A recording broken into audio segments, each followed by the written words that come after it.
Good morning, and thank you for coming to the Delkor booth. We're going to have a great discussion here on retail-ready packaging, and most of you are probably aware something very important happened last fall when Walmart released their new retail-ready guidelines.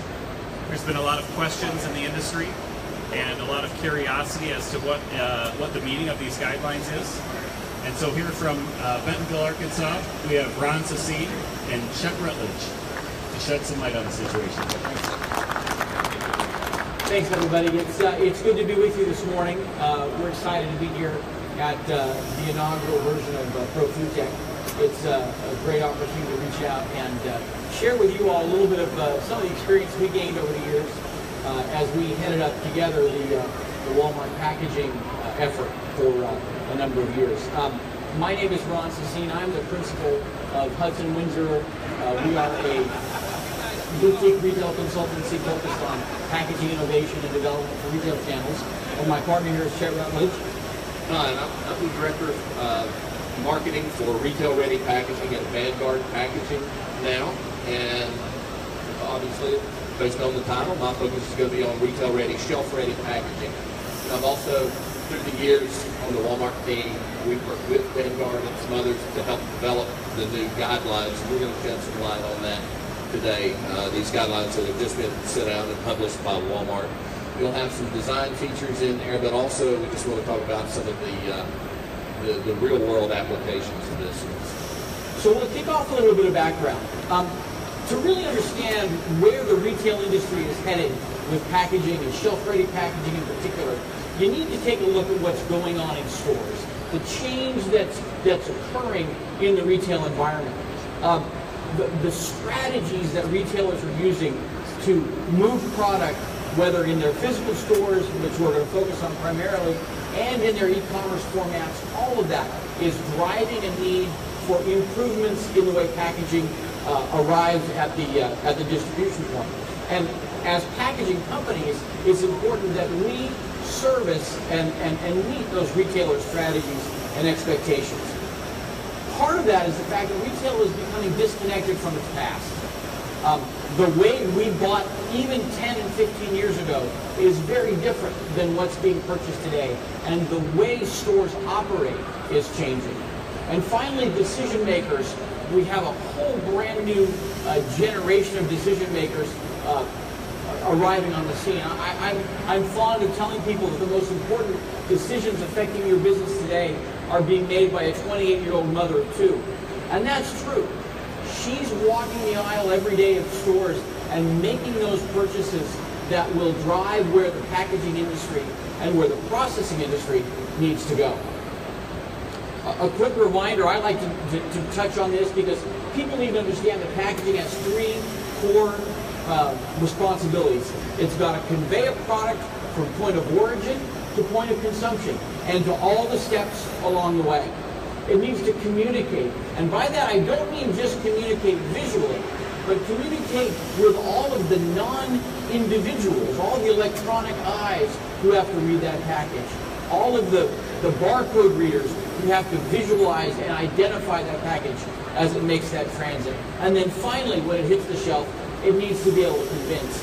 And so much of what we're seeing in retail today is designed around helping those packages convince the retail buyer that this is the product for her.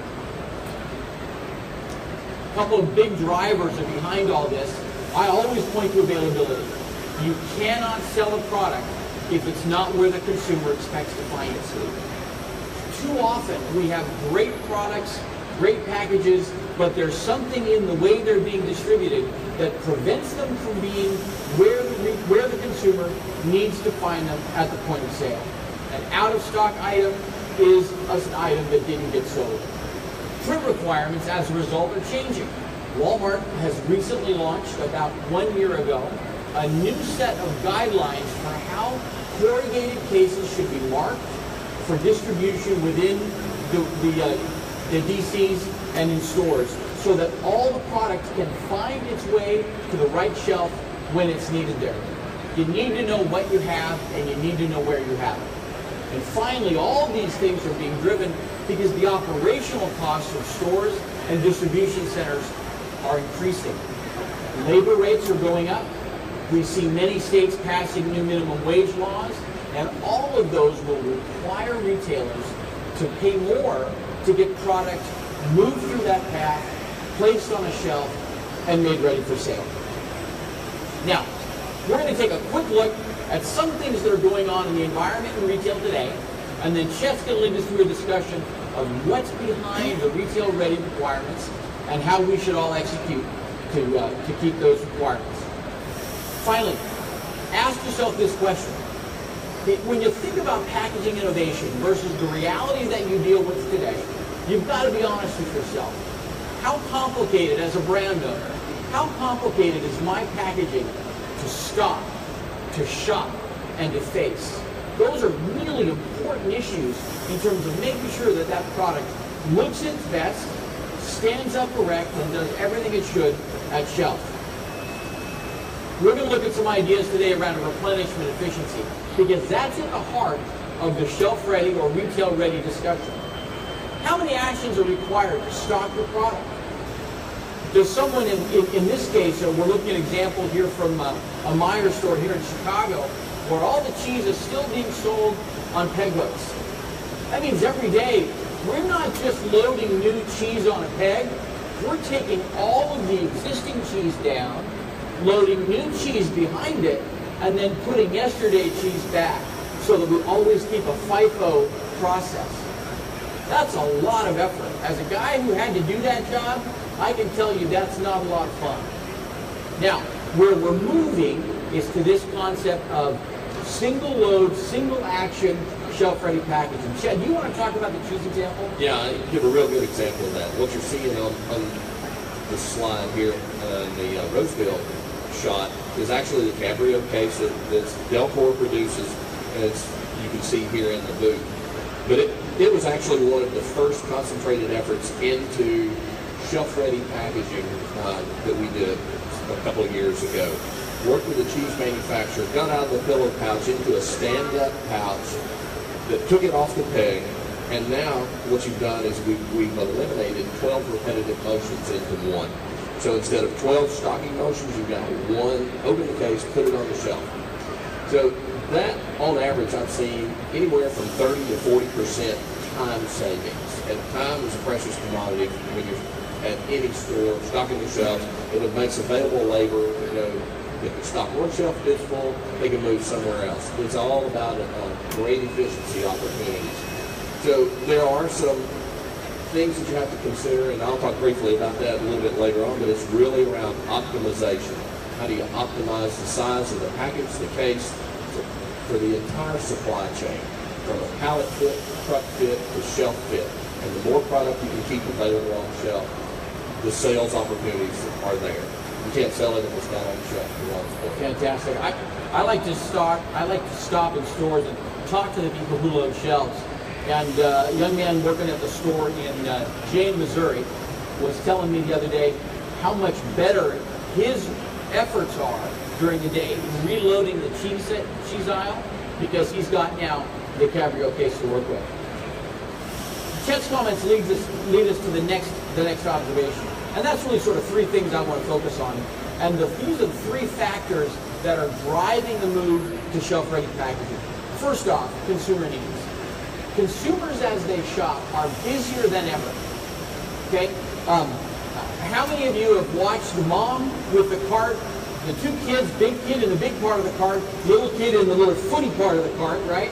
She's loading stuff in, but she's only got one hand to do everything else because the hand is busy holding the phone.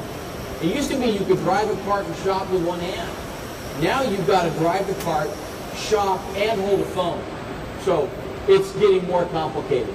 And consumers want to find the item that comes to the store to look for. They don't want to have to ask. You know, back in the day, if you couldn't find a product, you'd ask the store manager, hey, do you have some of this in the back? Never happens anymore. If you're missing a product on shelf, the shopper goes right to her phone. And guess what she finds out?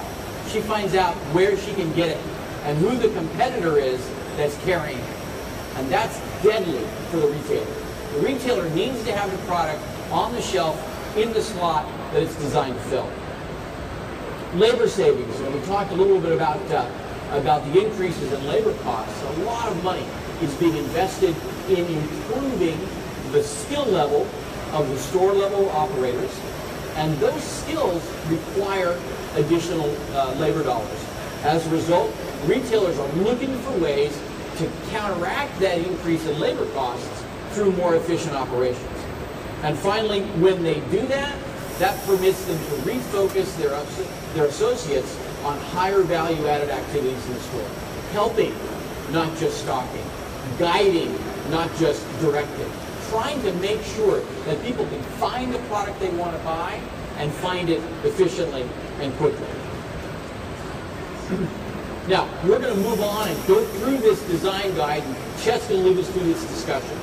He's going to talk about the 5 objectives that this design guide had, and then 5 design options that are introduced and included with the guide, including the Cabrio case. And finally, we're going to talk a little bit to round out the discussion about the senior level executive endorsement of shelf-ready packaging. Chet? So we started on the journey while I was the director of Walmart packaging several years ago. About 6 years ago, we started on this retail-ready exploration. And shelf-ready packaging is active and viable in Europe. We've seen a lot of opportunities there, and we're looking for transferable opportunities. And really, it boils down to having some common sense applications, some easy, and some of the easies. And we call them the 5 easies. And also, while at Walmart, I was part of the team. Part of the team that put these guidelines together. Vanguard was the company that I work for now, was one of the folks that helped create the guidelines and put it all together in a nice, neat package. And you'll see when we've got some designs that are very simple to execute, and we put a chart together and try to give some guidance to help demystify some of the, or debunk in a lot of cases, some of the concerns as a manufacturer or as a supplier that I've heard over the years. So those easies are real simple. The 5 easies are easy to identify, easy to open, easy to stock, easy to shop, and then lastly, easy to dispose of. So it's got to be easy to identify throughout the supply chain. In the warehouse, you've got to be able to identify the product and get it picked and placed in the right location and get it on the right truck going to the right store. You got to be able to find it in the back room once it gets to the store and it gets to the right location, destination out in the store. So in many cases, you'll see color coding, you'll see barcoding, you'll see a lot of different things that are used in order to identify that product throughout the supply chain. It's got to be legible, it's got to be readable, but again, simple works. So it's going to be easy to identify, and then here's the next is easy to open. When you get to the store, you've got an associate, you've got someone that's getting ready to stock that shelf. The goal was to be able to have a package that you could open, have prepped and ready to go on the shelf, and on the shelf in less than 10 seconds. That's fairly simple in many cases to do. In many cases, when you've got very small items, light items, where you think about how going to a peg, it took a long time to do that. We tested products, a variety of products, different categories, food and hardline products along the way that are currently, in many cases, put on a peg. We've tested them over the years, and I've seen anywhere from a minimum of 30% labor savings upwards to 200% labor savings, depending on the size, the weight. But on average, I expect typically a 30 to 40% labor savings alone. Now, where that becomes a key opportunity is now you're seeing packages that are getting smaller because this product case has to fit on the shelf, possibly multiple cases on the shelf. So you think 2 packs on the shelf, front to back, side to side, stacked on top of one another. One shop's down, then you always can replenish a full case. The idea is, that's the simple part of it. 10 seconds, put it on the shelf. I've reduced that repetitive motion need, but now I've got to think about a system for a package. Optimize materials, more on the pallet, more on the truck, more on the shelf. That's a win-win for everybody. Moving on, and that's, I was just talking about, easy to stock. If they can get it on the shelf, The thing you have to think about with this, and particularly where this is effective, is in private brands, private label products. Most of the branded retailers in a grocery environment will have route salesmen that are stocking the shelf on a regular basis. So the shelf stays stocked pretty much throughout the day. I've seen in a couple of scenarios where we were, it was in cookies in general. There's a branded version. Route salesman comes through, keeps the shelf stocked, fronted. The store brand.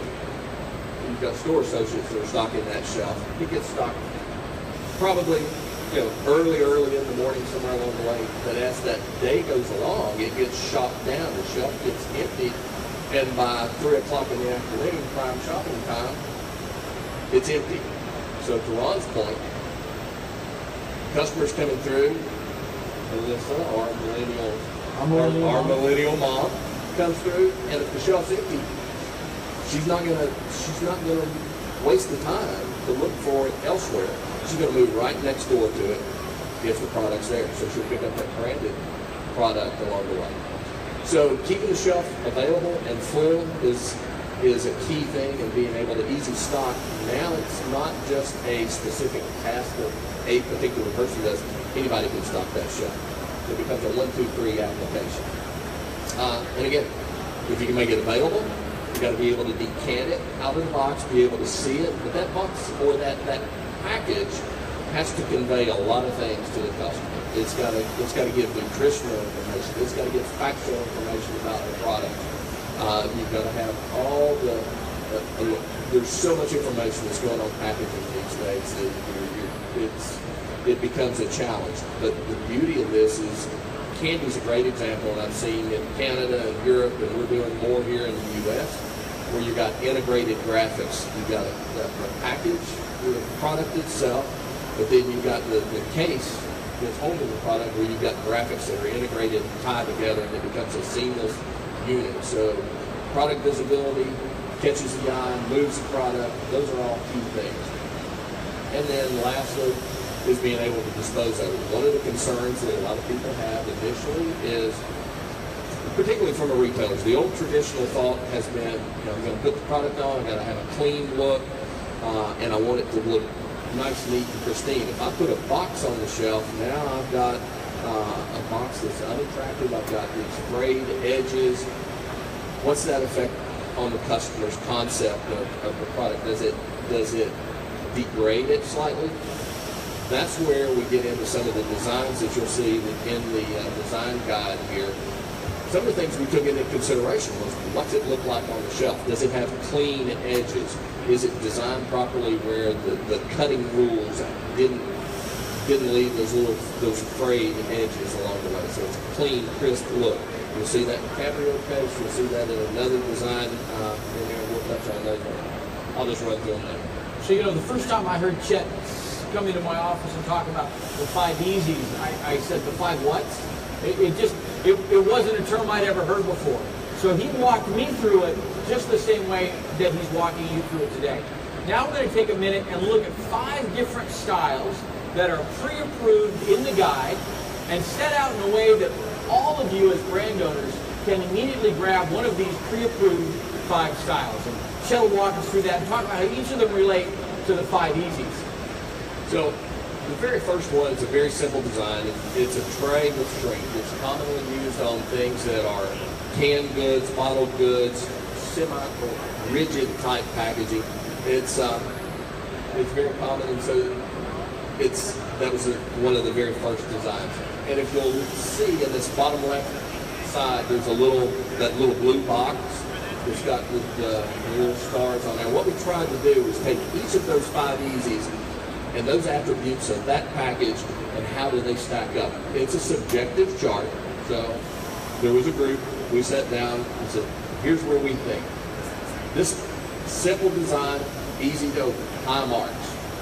Compression strength, low marks, because it has no supportive strength. The product has to support all the load on the pallet. Clean edges, yep. Take the front off and you can see the cans. Is it cost effective? Yes. The shrink is probably as much as the cord. And that same methodology is used for each of the 5. Yep. And there's always a chart in this guide that Walmart distributed and that's available through their website and through Retail Link, which many of the brand owners' sales teams will be familiar with. This guide gives you the rating for each of these 5 alternatives. So it's just intended to be a bit of a visual guide. So the second one is the traditional RSC, perforated case. For 20 plus years, they've called it a PDQ. It's got it's curved edges, knockout panels. Those are the ones that will typically have more frayed edges, and that's where your package designers need to be aware of. They've got to use special thought around the cutting ruling itself. Is it not just your traditional cut, land, score, perf scenarios? You put the knife in the right corners where you get nice, clean radius cuts. So it requires, they've got to put some thought into it. This was a simple design. The next one is the Cabrio case. This is one we actually converted and began to convert our cheese, shredded cheese, into, and it was probably the first concentrated effort that we actually had a category product in a specific design versus just leaving it up to whatever the product supplier had available.